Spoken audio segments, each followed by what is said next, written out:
Episode 2, Identifying Core Values. Welcome back to Giatti Glow. I'm your host, Barb Giatti. Goal setting is a really big part of a successful, fulfilled life.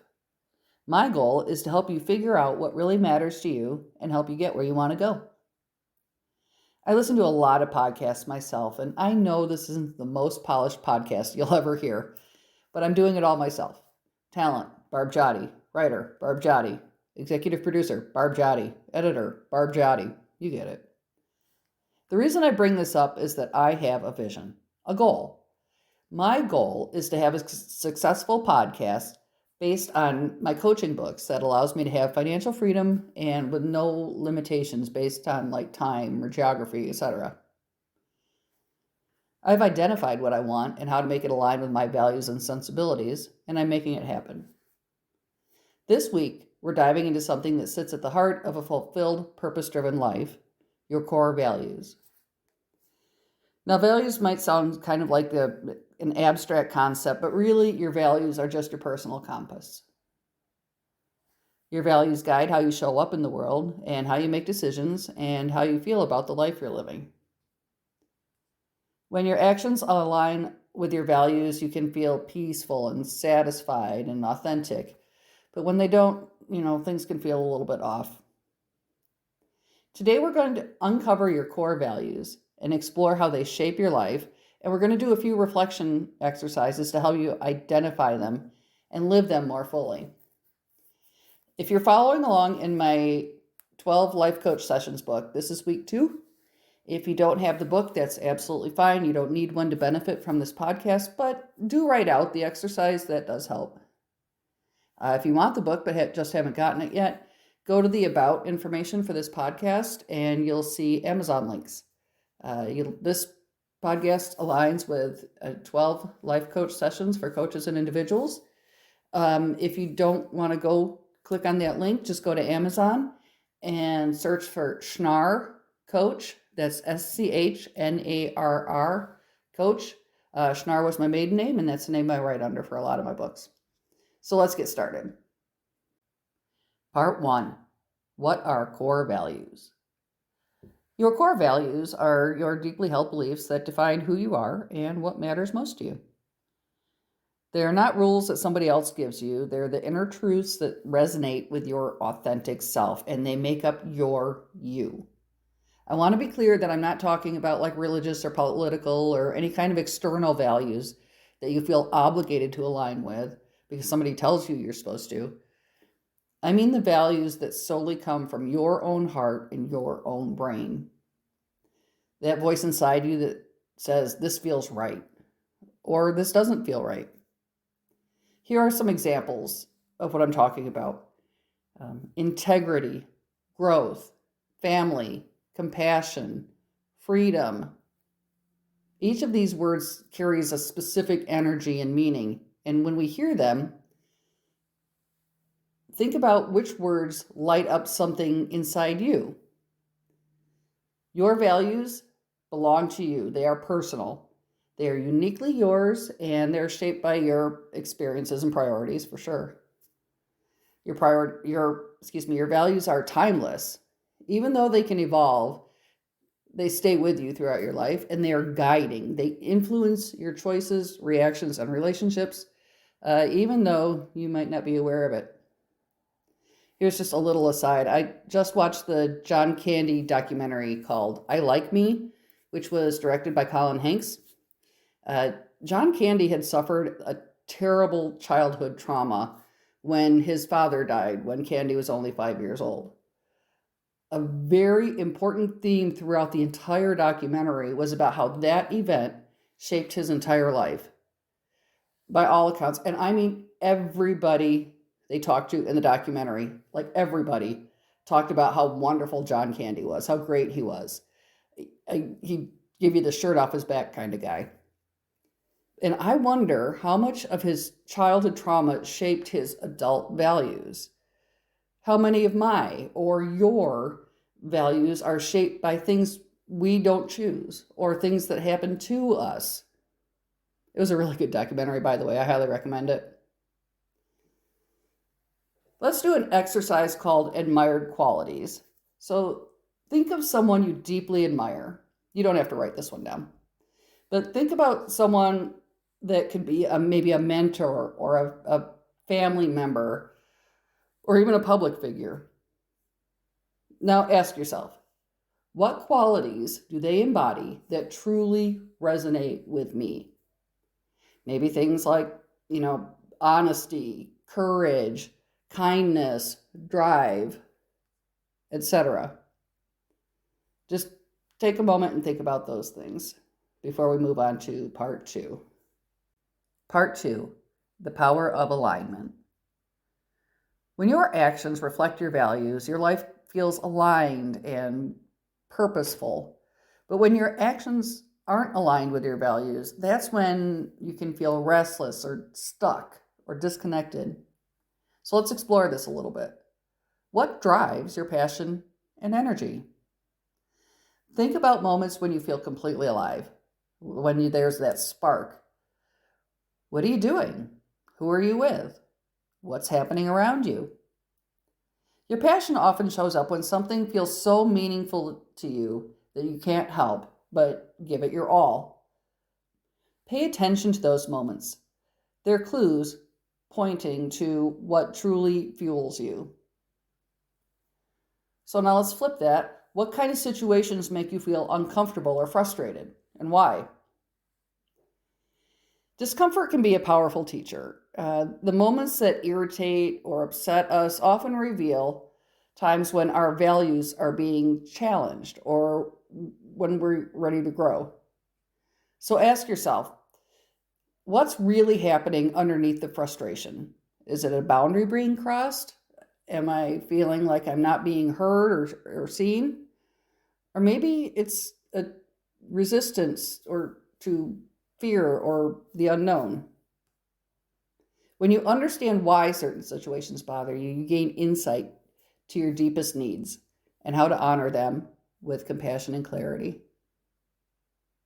So let's think about, when do you feel most at peace with yourself?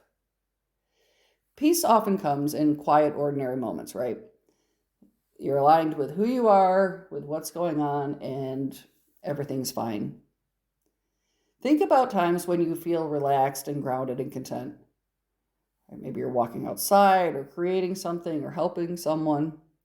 Those peaceful moments, those are your natural state, your true self. Your answers will start revealing what truly matters to you and what your values are trying to say. Part 3, finding your core values. One of the best ways to uncover your core values is to look at your peak experiences, those times when you felt happy and proud and fulfilled, and ask yourself, what was happening during those moments? What values of mine were I honoring? Maybe you felt fulfilled in helping a friend. This could be compassion or kindness. Or maybe finishing a creative project made you feel really good. So that could be growth or creativity or self-expression. Now let's look at the opposite, your pain points. Think of moments when you felt frustrated or disappointed or hurt. Those emotions often show where a value is being violated. If dishonesty really bothers you, integrity might be one of your top values. If you feel trapped when others try to control your time, freedom might be one of your core values. Look for patterns across both your highs and your lows, and the middle is the sweet spot. Let's do a little activity. This is one that you're going to want to write down. In your journal or on a piece of paper, write down 3 moments when you felt your happiest and most fulfilled. Then write down 3 moments where you felt disappointed or frustrated. And the third thing I'd like you to write down is 3 qualities that you consistently admire in others. And look at them side by side. What kind of themes do you see emerging? What kind of core values do you see emerging? Part 4, living your values. Identifying your values is great, but it's just the beginning. Living them out day by day is where real transformation happens. So, here are a few simple steps to help you align your life with your values. There's 3 of them. 1, prioritize. Once you've identified your top values, rank them in order of importance. 2, assess. Take an honest look at your daily routines and habits. Do they reflect your values? And 3, adjust. Make meaningful changes that bring your actions back in line with your principles. Here's an activity that I really, really like. It's called the Value Action Map. So take a piece of paper, and on that paper, I want you to make 2 columns. In the first column, I want you to write your top 5 values, but leave space between them. And these would be your positive values, okay? In your second column, I want you to write 3 specific actions that you can take to help you live each one. Okay, like here's an example. So if your value is, say, compassion, 3 actions you could take would be to check on a certain friend every week, volunteer twice a month, speak kindly to yourself when you make mistakes. Maybe one of your values is integrity. So you've got that in one column, and the column across from it, you would write down 3 ways you could help bring more integrity into your life. So you could do things like make sure you follow through with your promises, be honest, even when it's uncomfortable, and maybe make choices that better line up with who you truly are. You get the idea. As you think about your own list, focus on what feels true to you, not necessarily what other people tell you you need to be. Take these actions and turn them into daily practice. Part 5, values and relationships. Your values don't just shape the choices you make, they also shape the people you're drawn to and the relationships you build. So let's think about this. When you meet someone who really gets you, they see the world through a similar lens, it kind of feels effortless, doesn't it? There's an ease, a connection, because at some deeper level, your values are in harmony. But the opposite is true too, right? So when you find yourself clashing with someone, it's often because your values are bumping up against their values. Like, for example, maybe one of you values independence and the other values togetherness.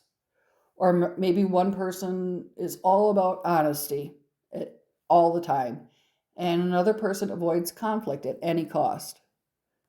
Neither is right or wrong, they're just different.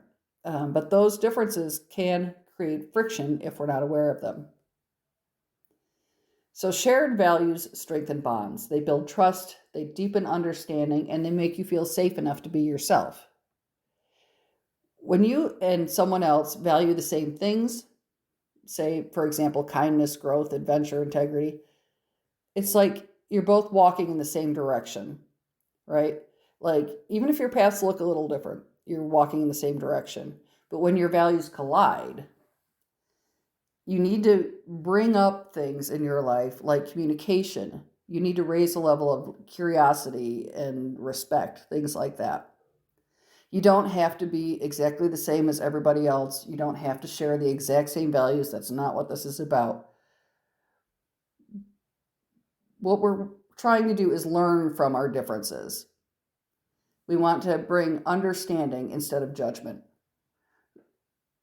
So when you come up against a conflict, ask yourself, how can I honor my own values and still respect theirs? That's a pretty important question you can ask yourself. It kind of moves out of defensiveness and into compassion, and really kind of lays the groundwork for, well, finding common ground. Let's do a reflection exercise. So take a moment to think about a relationship in your life. It could be a friendship or somebody in your family or even a professional one that has felt especially strong or especially challenging. What made it that way? What values were at play? Were they shared or conflicting? And what did that experience with this person teach you about what really matters to you? Sometimes the people that challenge us the most are the ones who help us clarify our own values more clearly. They hold up a mirror that helps us see what we really truly stand for and what we need and what we're not willing to compromise on. So as you reflect, remember, every relationship, easy or difficult, has something to teach you about yourself and your core values. Part 6, reassessing and evolving. Your core values are like the roots of a tree. They're strong, they ground you, and they're not easily shaken. But even the healthiest tree changes over time, so new branches grow, old branches fall away, and the same is true for you. Your core values might be fairly stable, but how you live them and which ones feel most important can change as you move through different chapters of your life. So that's why it's important to do a check-in with your values regularly. You can do these check-ins, which are kind of like a little emotional tune-up for your life, like twice a year. I like to do mine in March and September. It's easy for me to remember because it's my birthday and my husband's birthday. And these months are kind of like natural transition points, right? You know, March, you're welcoming spring. September, you're welcoming autumn. So it's a good time to look back and see what's changed and how you want to move forward. Here are some things you can ask yourself. This is what I do. Do the values that I have still resonate with me, or do they need updating? Am I actually living them, or am I just kind of thinking? I like to think that I live my values. And do any of them need to evolve based on where I am right now? So, like, maybe a value that used to define you doesn't fit anymore, and that's okay. Growth means letting go of things that once served you but no longer do, right? So maybe a new value has entered your life as you mature, like balance, or maybe you value creativity or courage more now than you used to. Checking in with your values doesn't mean you've been off track. It just means that you're aware and intentional and you're open to growth. So take this chance to realign and to make sure your outer world matches your inner truth. When you have a moment, get your journal and write down each of your top 5 values on a page. Then underneath each one, write down how you're living it, like right now, and how you might live it more fully in the future. This is how you stay aligned with your evolving self. So make a little promise to yourself right now. Say to yourself, I will do a values check twice a year. I will write down where I am, where I want to be, and if everything still aligns, and I will live my life as aligned to my values as I can. Part 7, staying true to yourself. So let's bring this all together. As we wrap up this week, I want you to think about how far you've come. You've spent some time exploring what truly matters to you, not what you should value, not what other people expect of you, but what feels right in your own heart. You've uncovered the beliefs that guide your decisions, shape your relationships, and anchor your life when it gets messy. Maybe some things have shifted. That's okay. That is growth. Living by your values isn't about being perfect or judging people who have different values. It's about being aware, right? It's about noticing when something feels out of alignment and having the courage to realign it. It's catching those moments when you know you're supposed to say yes, but in your heart and mind, you're like, no, not really. And learning to listen to that voice. So this week, as you move through your days, notice how your values show up in small ways.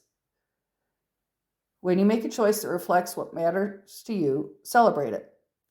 When something feels off, pause, get curious, and say, which value of mine is being challenged here. Remember, this process isn't about creating a checklist. It's about building a relationship with yourself based on honesty, compassion, and awareness.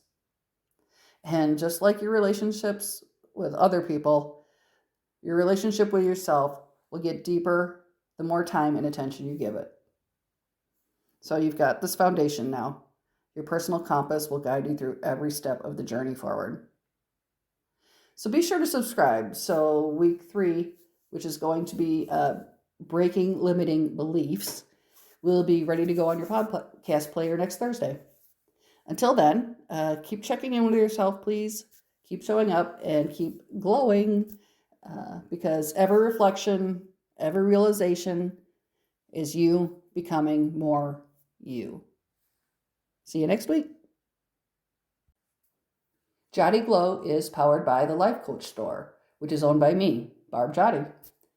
On my website, you can find all kinds of great resources for over 20 types of wellness coaches. Check out thelifecoach.store for more information.